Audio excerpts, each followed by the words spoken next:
Well, it's almost Christmas, and the news has not stopped. We're going to get into everything that's happened over the last couple days and why a big-time quarterback that's on campus as we speak might be the answer for the night. Hello, everybody. Welcome back to Charge On. As always, I am your host, Sean Green. Before we get started, a quick word from our sponsor, Bet Online. Bet Online continues to be the world's most trusted betting platform and your number one source for online betting. From the earliest odds to in-game live betting, Bet Online provides you with all the action and the ability to watch the games as they happen. With a large selection of odds on everything from football, the NBA and college basketball, NHL, the UFC. Head to Bet Online today and don't forget to use promo code BELIEVE for your welcome bonus on your first deposit. Bet Online, the game starts here. I'm not, obviously, once again in my normal place of filming. I'm in Phoenix for work, but I am doing a podcast. And I have to do a podcast because there's just a bunch of news again, which is fine. We had our defensive coordinator drop on, what day was that, Nick? Tuesday. So you had that emergency pod. And then over the last couple days, it just seems like, once again, news continues to break, which we kind of expected given the calendar and everything going on. But got some free time doing a pod. Before I throw it to Nick, want to just thank everybody for all of the attention. I think I said this on one of the last pods, but want to thank you all for tuning in to what we've been doing this month specifically. It's been a big month for us, and it's not over yet. We still have half a month to go, but really appreciate it.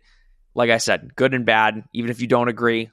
There were some nice comments on our defensive coordinator talk, but we appreciate it nonetheless. So, Nick, we have news all the time. If we could just do this until August, I would love it and make our lives a lot easier. It would be great. I mean, a lot of this news, though, that we're covering today, quite frankly, we should not be covering let me phrase this the right way. We should be covering it, but we shouldn't be covering it right now is the better way of putting it. I get what you were trying to say. Yes, because the calendar that college football has left us with just makes zero sense. It makes absolutely zero sense. Like, I had to remind myself, Sean, that we literally have a playoff game happening tomorrow. We're filming here on Thursday. There is a playoff game happening tomorrow.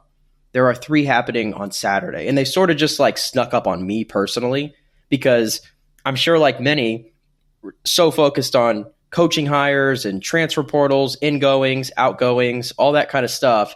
And then it's like, wait a second, the season is still going on. And the most important games of the season are starting tomorrow. So in an ideal world, all this stuff should be pushed back later. I'm not alone in thinking that. I think every coach in America probably would echo the same thing. Every media pundit would echo probably the same thing. But I just wanted to get that out there because I think it's going to tie into a player that we're probably going to spend a good amount of time talking about today.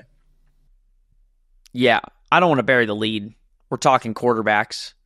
I will say the best time after the season. Now, this is 2 straight years where, maybe 3 straight years, where in the postseason, and when postseason, it really means the season after the season where we have to wait 9 months for football.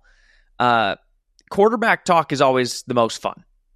I remember, we go back to last year, KJ Jefferson kind of didn't come out of nowhere, but kind of came out of nowhere. Like, the minute he entered the portal, we're like, please. Like, we went through how many quarterbacks last year? I feel like it was like 4 quarterbacks last year. We're like, oh, they're visiting UCF. Are they going to come here? This season, it's been a little different. I think we've really covered 1, and barely. It was we didn't even make it to the next episode. We were going to try to break him down a little bit before he committed. Yeah, because he wasn't even visiting yet. We're like, let's wait until he visits. And especially now in today's age, we're not even going to talk about him, but there was a Alabama wide receiver that was going to visit us on Friday, which is today. Well, then an hour later announced, well, he's not coming to UCF anymore. He's now going to Texas A&M. So it's like, in you even have age, the JUCO back? Is it Wayman Jordan? He's going everywhere. Who's he committed to UCF, but he's still taking visits everywhere. So I don't even know the likelihood. Program. Yeah, I don't even know the likelihood you even hold on to him at this point. So, but also, you have Chasen Johnson who committed to USC. I think there was he put out a hype video of himself in the USC gear, And then a couple of days later, nope, not going to USC, actually. Yeah, we're going to chase in a little bit later in the program. But let's talk quarterback, like I said.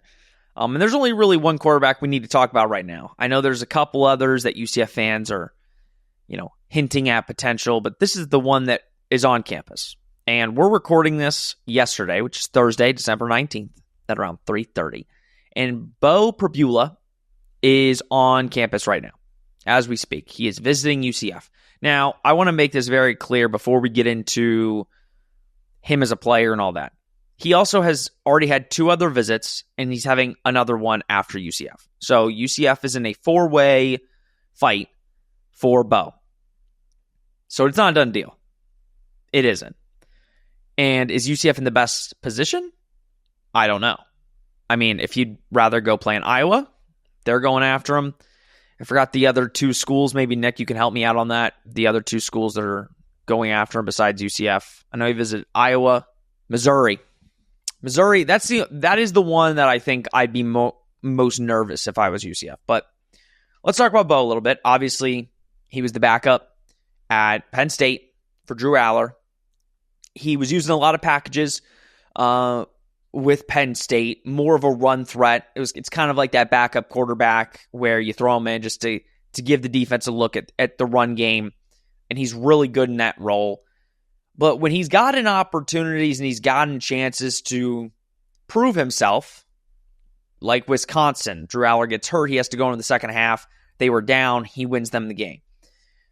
He's kind of shined, and I think that's why a lot of teams, including UCF, are intrigued in him. He has 2 years of eligibility. He's still relatively young, and he's shown a lot of signs of promise and maturity and how he's progressed. I think if you're UCF, this is the type, and we've talked about it, Nick, and you've said it specifically, that you don't want to bring in some older quarterback that's a 1-year guy that's had 4 or 5 years of playing experience in college football. You want a guy that's young, that is maybe a little bit raw, maybe just needs an opportunity. And I think this really fits the bill. So we'll get into it more, but I want to get your thoughts. I personally think it is the perfect type of player that Scott Frost and company would want to and need to go after.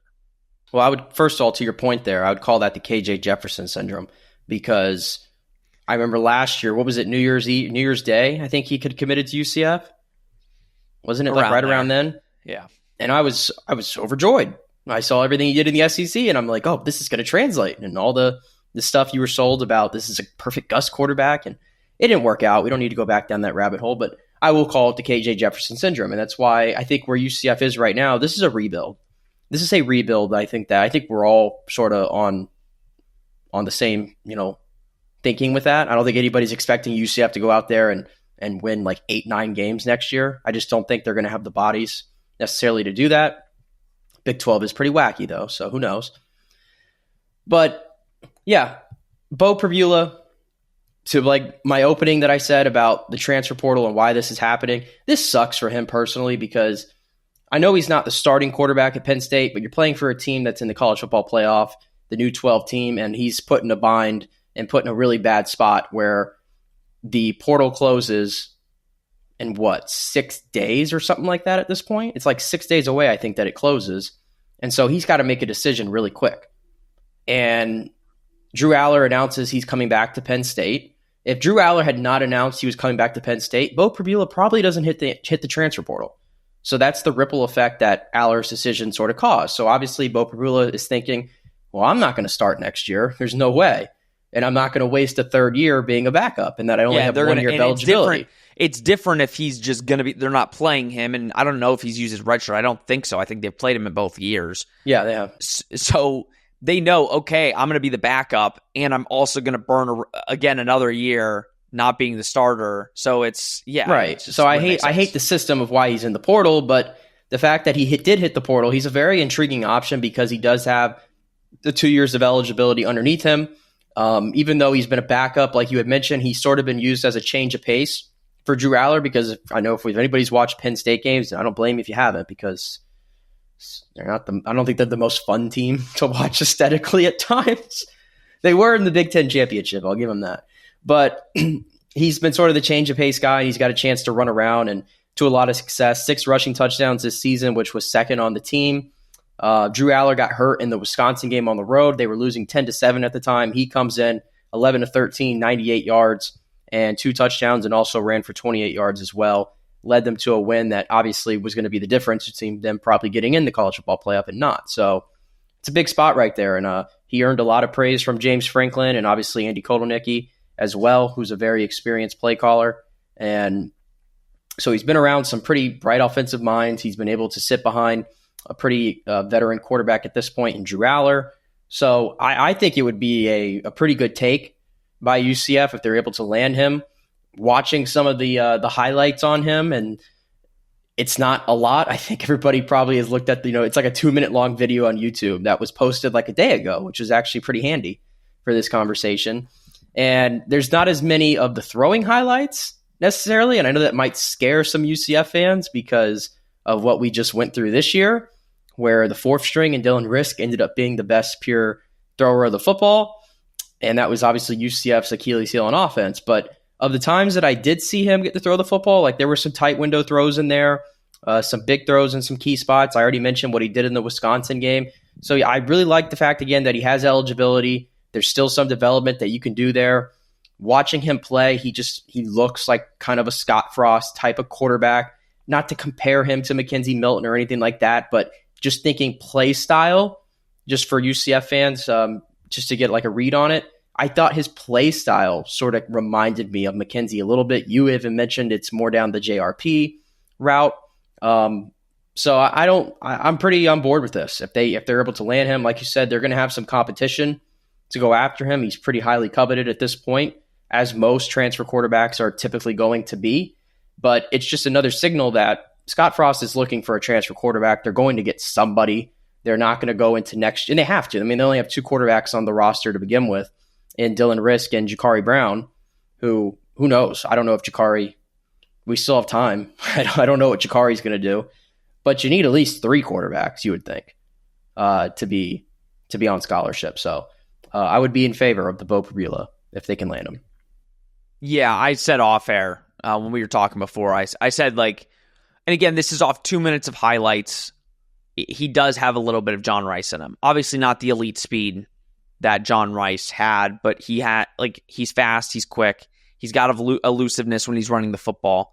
Obviously, there is maybe a little left to be desired in terms of the passing game. He hasn't really seen it. Like, you haven't seen it really at Penn State. He threw 13 passes in that Wisconsin game.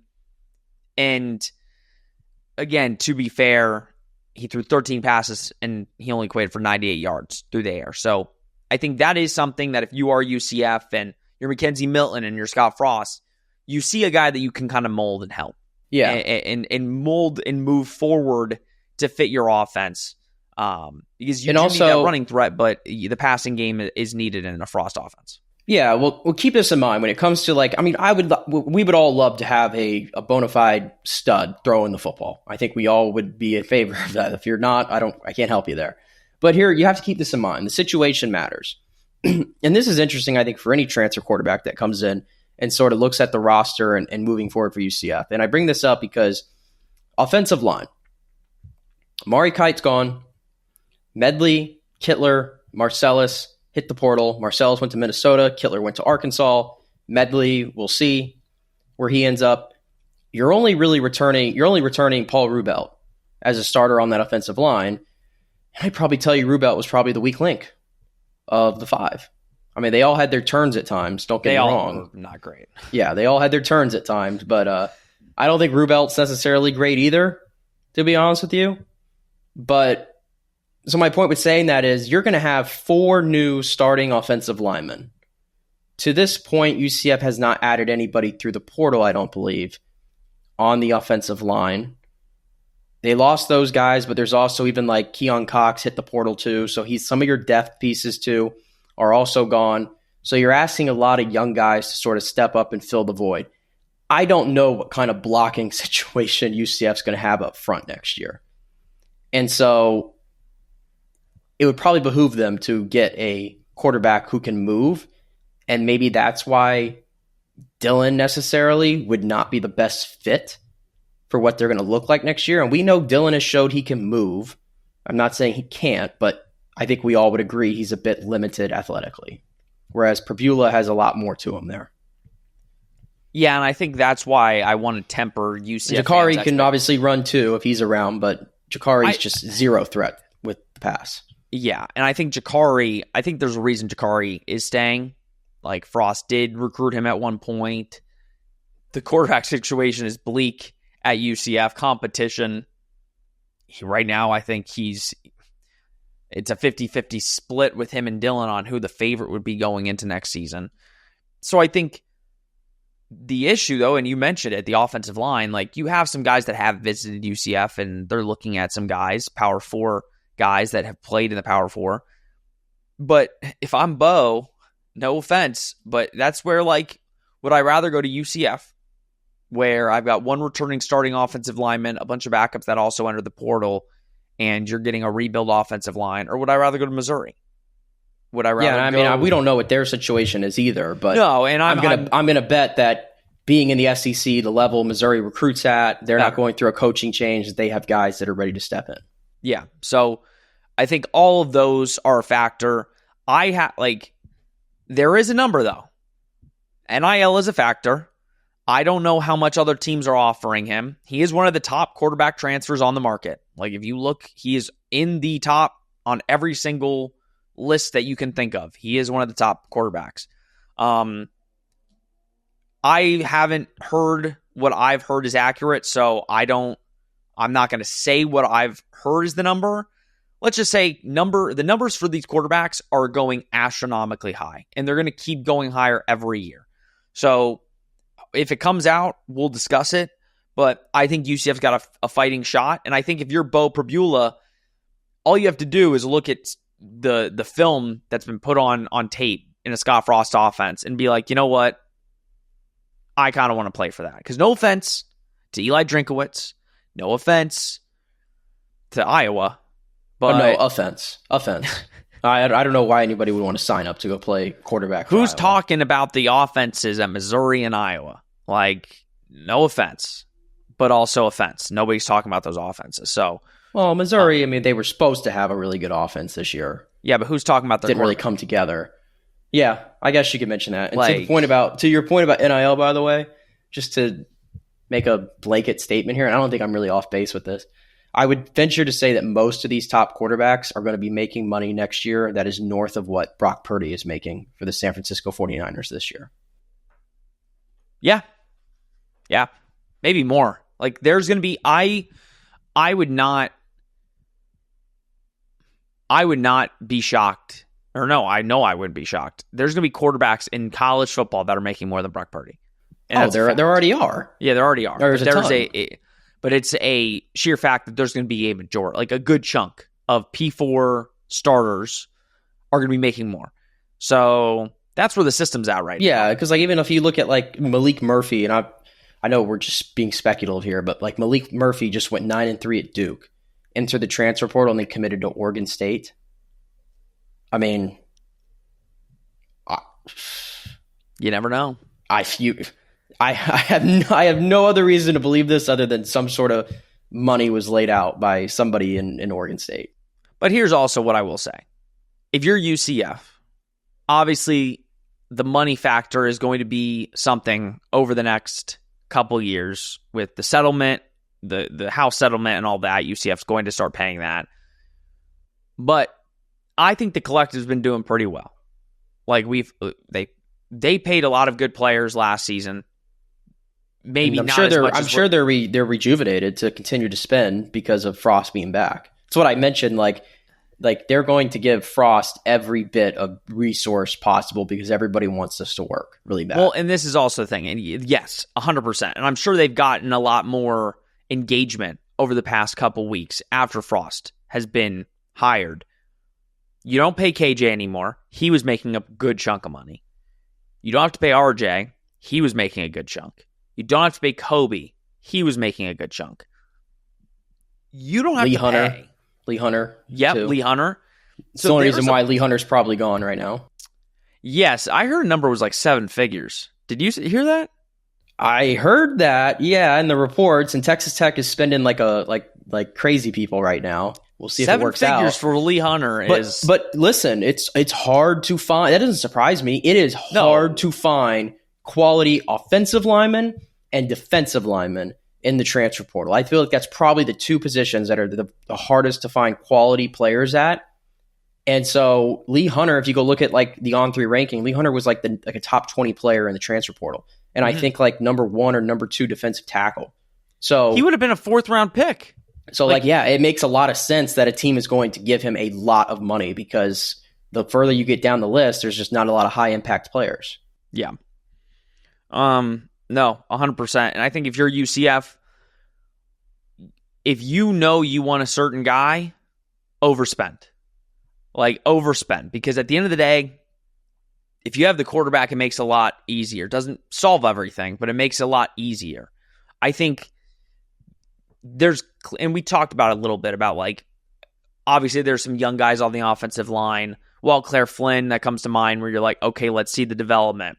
Receivers, okay, let's see Burdell Richardson. Let's see some of these guys.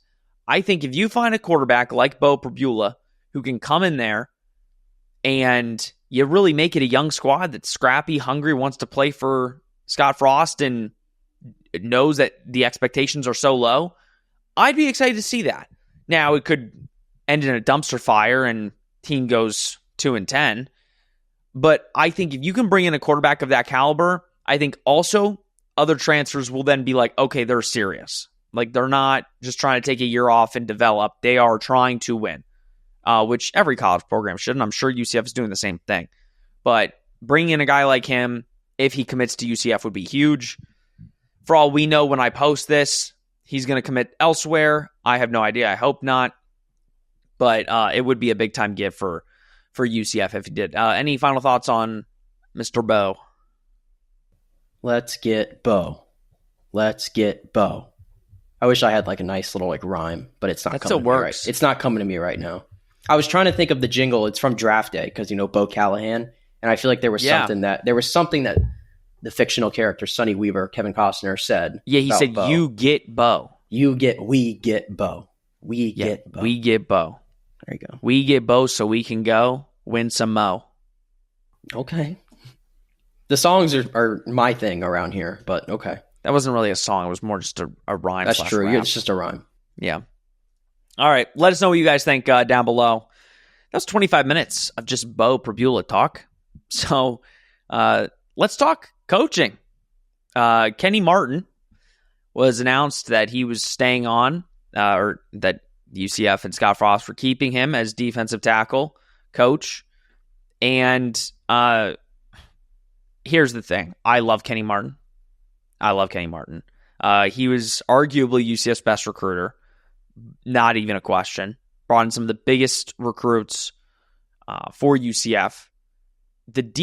I know the defensive line wasn't good last year, but I mean, if you go down, Lee Hunter had a really good year. He was going to be an NFL pick. Ricky Barber, I think, had a sneaky, decent He's solid. year. He's always solid, Like, it wasn't too high, but it wasn't too low. Matthew Alexander wasn't great, but also, like, he's an undersized defensive tackle. Keyshawn Hudson was just phenomenal in those first 2 FCS games, or 1 FCS game in the Sam Houston. But then we never saw him again. So no, we never saw him again. But no, he's just been really good at developing talent, and I'm excited. Obviously, he brought in R.J. Jackson, the defensive tackle from Tulsa, who I think if you watch the tape, I think there's a lot to work with there. John Walker's going to be healthy again. I'm excited to see what he can do in his second year. And I think getting him on staff, like, listen, I was upset about Cam Martin. I think all of us still are. We don't have a running back coach. Like, if it's not who we said it was, or that we thought it was going to be, I think there's going to be major disappointment there. But to keep Kenny Martin on staff, Nick, and to make sure he's still recruiting, he is one of the best recruiters in Orlando right now and in college football. To keep him on staff is huge for Frost and Co. Yeah, I'm big time in favor of this. I think, me speaking personally, when we knew there was going to be a lot of staff, sort of turnover, the 2 coaches that I wouldn't have minded at all staying were going to be Cam Martin and Kenny Martin. I think when you look at the development of certain players at those two positions, it's been two of the more strength spots on UCF's roster here over the last few years. So I thought those guys have done more than enough, a chance to stay. Obviously, it didn't happen with Cam, but I'm happy you get to keep Kenny Martin in there. And, John Walker is still here for now. But I don't think he's going anywhere, to be fair with that. I could be wrong, but I don't think he's going anywhere at this point. They had to have reworked NIL for a couple of these guys. Yeah, sure. I mean, if that's a guy you probably would, even though he just missed a whole year of time, I mean, you would still give him a pretty good bag. So, but you got John Walker to work with. There's some other guys that are sort of waiting in the wings. He's recruited pretty well, very well liked on the staff, and so I am perfectly okay with Kenny Martin staying on board. I think that's a big deal. Yep, and then we mentioned Addison Williams, I think, going to Nebraska. We're not really going to harp on it too much. Well, it just continues my sort of weird observations that UCF, FSU, and Nebraska are in like this three-way web right now, where they're just barring each other's coaches, players. It's odd. I don't get it. It's like all three programs at the moment are just sort of mid. So it's like it's been one of the weird observations. Some more that mid I've than seen. Others, for sure. And I think mid's probably putting it pretty nicely for one of those programs. Yeah, no doubt about that. But anyway, continue, because I know you're about to mention the other coach that they got a job. No, Darren Hinshaw is headed to Purdue to coach quarterbacks. I think. Listen, I don't want to spend too much time. The UCF head coach, we thought at one time. For those that wanted Darren Hinshaw as offensive coordinator, all you needed to do was hire Barry Odom as the head coach. But no, he's now coaching quarterbacks at Purdue. We wish him well. Darren Hinshaw, I think, is UCF through and through.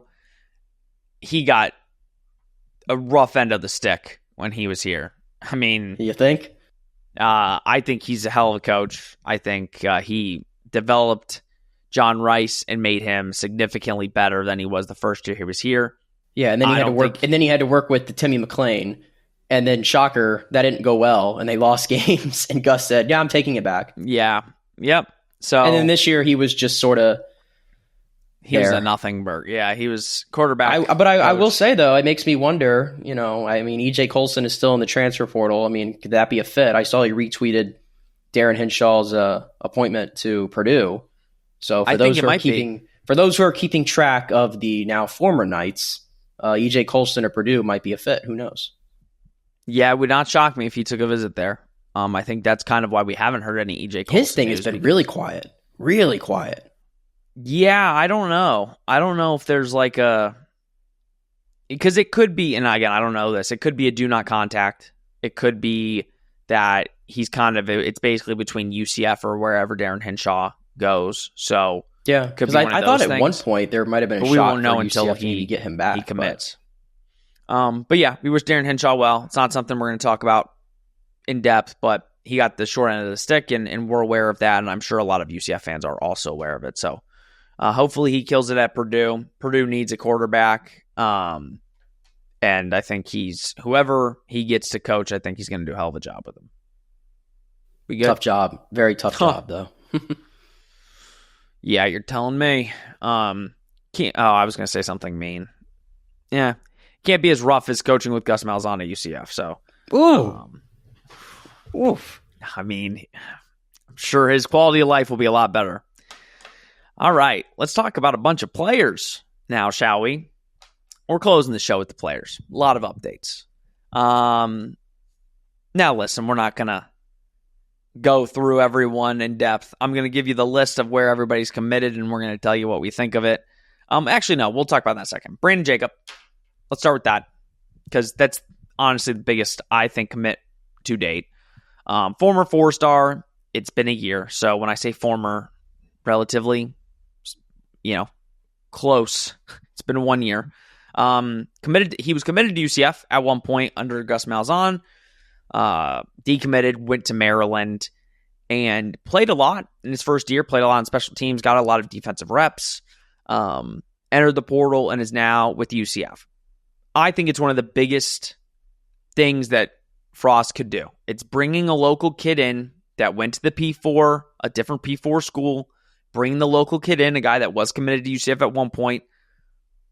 And listen, you don't know what type of player they're going to be because he was just a freshman.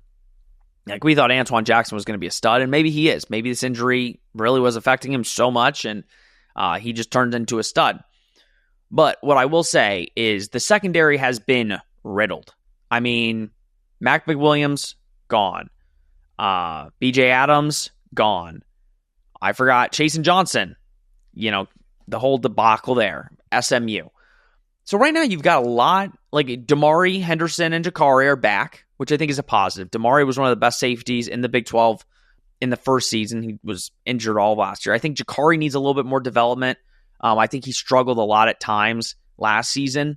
But right now your secondary is bone dry in terms of, I wouldn't say quality, because I think there's a lot of quality young players that need development. Guys we just don't know anything about yet. Like guys that you haven't seen them and you don't know if they're any good. Like Jalen Hayward, for example. We can just start with him. Like Jalen Hayward was a pretty top recruit in last year's cycle, but we haven't gotten a chance to see him. And obviously Jacob Good as well is another guy who's sort of been waiting in the wings. They brought in Cedric Hawkins from Ohio State through the portal last year. Didn't really see much of him this year. So there's just three guys Christian right Peterson, there. Christian Peterson. Like there's four guys right there off the top of your head who are all going to be, either redshirt freshmen or sophomores next year that are sort of just unknowns at the moment. And I think as you go through a lot of this roster, it's sort of like it's the unknown. And that's why we say like this is a rebuild, and like we're okay with that. Like again, I'm okay with, taking my lumps with the young guys. They need to play. We need to see it through. It's a process here. I'm not going to say the whole 76ers tagline. I'm not doing that. But Brandon Jacob, I mean, like you mentioned, 4-star kid, Orlando native.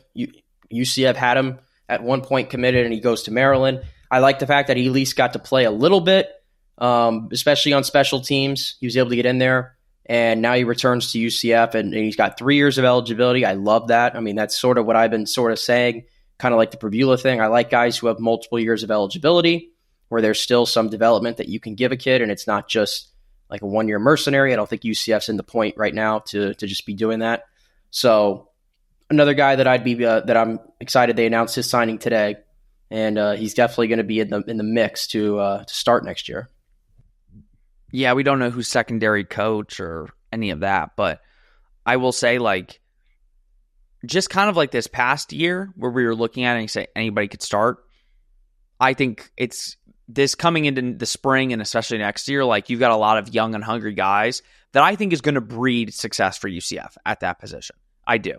I think you give I think last year and in the last couple of years, some of these kids felt like they were never going to get their opportunity. They were going to get replaced by transfers at every single turn. But right now, you're kind of starting to see it. Like, we'll see how many more people, like who else Scott and the staff adds through the portal and which positions they want to bolster. They need to bolster a couple because it's been drained due to, kids entering the portal. But I think it's going to breed success because you're going to have a bunch of these 18, 19-year-olds who are like, this is my opportunity. So yeah, are we going to see a guy like Jalen Hayward kind of take that leap and be like, I want to start? Are you going to see a guy like Christian Peterson? He was a kick returner, only got a couple opportunities there, then got pulled. Granted, he kind of deserved it on the one, pretty much lost them the game at the one point, but what can he do at corner? Like, can he be a safety? What, like Jacob Good? Like, so to your point, Nick, I think giving all these guys the, hey, competition breeds it, let's see what you guys got mentality, I think ultimately will be better than the, hey, we have a lot of talent, but you're not ready, so we're going to bring somebody in for 2 years. Yeah, I mean, you still have, Braden Marshall is still here. And he could be up and down at times, but he's still here. The Henderson's coming back. Like, I think it's important that you at least have guys who have been here in the program for a little bit now, and you need some depth. Like, because I don't think you can just necessarily get away with just having a bunch of. I mean, you need some depth. Like, I'll just put it that way. And so I think the Hendersons sort of fill that need for you. And then even Antoine Jackson, I mean, he was how do I put it nicely?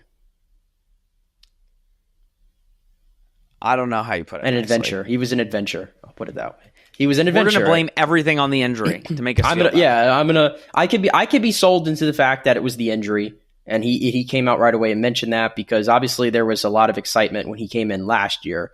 I don't think he just suddenly forgot how to play football. So I can be sold that it's the injury, another year in the program, development. You're going to have a new position coach, all that stuff. So like you do have at least 4 or 5 guys who are returning in the defensive backfield, but in terms of guys who were starting last year, outside of Braden, you basically lost, the 4 other guys. But I mean, the starting safeties weren't exactly great, I would necessarily say. So a lot of opportunity there. Yep, a lot of opportunity. Let's talk really quickly. I'm going to go through a list. There's one name that we'll talk about that matters, I think, on this list. But Lee Hunter matters. Texas Tech. He went to Texas Tech. Keon Cox, Oregon State. Tyree Patterson, Middle Tennessee State. Reese Atkins, UMass. Chasen Johnson, SMU. Chasing the bag. Brian Threats, UCLA. Xavier Townsend, Iowa State. Which, if anybody knows that whole thing, he was originally committed to Iowa State before he flipped to us. Mitch McCarthy, Indiana. Going to play in the Big Ten, a college football playoff team. Me and Nick probably didn't like Mitch McCarthy more than the next guy, but I mean, I know Steven loved him, so Steven loves Mitch McCarthy, but I mean, I guess he's decent enough to go to Indiana. Here's the 3 that are Caden Kittler, Arkansas. You can make the argument he was the best offensive lineman on the line last year. You can make that argument. Still wasn't great, but he's going to Arkansas. Marcellus Marshall's going to Minnesota. Adrian Medley, I'm just putting Florida State. I'm sure Herb Hand and Gus Malzahn will find a way to get one of them. I mean, they can't strike out on all 3, can they? There's no way. I told you, I think it's a common courtesy. I think you gave me an opportunity at UCF. I'll come visit you at Florida State as like a, hey, how you doing at your new job? But then I'm going to take another job. I'm taking another school. I don't want to do it. I don't want to do it again. If anything, that should tell you FSU fans everything they need to know. That UCF starting offensive linemen are visiting, and they're committing elsewhere a day or 2 days after. It should tell you everything you need to know. But at the mighty Minnesota Golden Gophers too. So yeah, exactly. Here's the name I want to talk about, and this just came out today. You're seeing this, so technically yesterday. X-Ray Alexander. I think in terms of like Lee Hunter is technically the biggest because in terms of impact, he's an older player. He was going to be an NFL player. Locker room leader. Locker room leader. I think that hurts. X-Ray Alexander was the guy that you thought next year was going to be just like the guy on UCF's defense. And coming from the year before where the linebacking position was just so awful. And then like you kind of found some sparks this past year where you're like, okay, X-Ray's a guy. And then you need one more. And I honestly think Andrew Harris is that guy, and we'll kind of get to him. It just hurts. I don't know if the dispute was over NIL. I don't know if he just doesn't love the Grinch hire. I don't know. But in terms of a loss, I think that's in my opinion, that's the biggest loss, even over Lee Hunter, in my opinion. Because you're going more the younger route. He was going to be the leader of kind of that defense in terms of the younger guys. I think it's huge. Well, see, I assumed Lee Hunter was going to the NFL.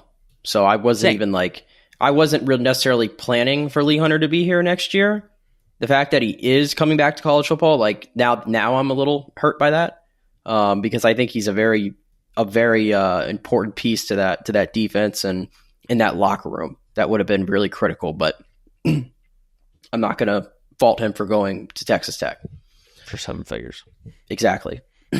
But yeah, the X-Ray news that came out today, I sort of thought like we're approaching like the end of the portal window right now before the spring opens up. And I thought like, okay, we've had the wave, certain players have gone in, some big names, some guys who were bigger names that went in, came back, like a Nigel Kelly, for example. I thought we were sort of like past like any big names going in. And then when I saw X-Ray today, it's like, it was so deflating. It was a bit deflating because like you mentioned, I think we've been looking for quality linebacker play for some time here at UCF.